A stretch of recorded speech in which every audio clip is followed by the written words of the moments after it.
Ngayon naman dito magkakaalaman tayo. Ready na ba kayo? Yeah! Lalapag na natin to. So sa inyo nakasalalay kung tapingi yung ano natin. Kasi Oo. kayo ang sisipat.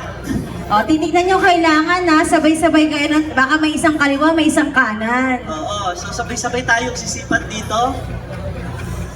Pagka ganito naman, lagi nyo lang hahanapin kung alin yung gitna. Diba? Kung ano yung mas maganda na side, yun yung nakaharap sa inyo. Kunwari ito, hanapin natin yung magandang side, tapos dito hanapin din natin yung magandang side, tapos doon tayo mag-pantay, okay? Okay. Saan? Kaliwa kanan? Ano, pantay na? Kailangan ko naman Saan mag-a-adjust? Kaliwa? More on kaliwa o kanan? Ano, okay na? Diretso ka, konti. Pwede na? Kaliwa? O, magbilang kayo ng 1, 2, 3. 1, 2, 3.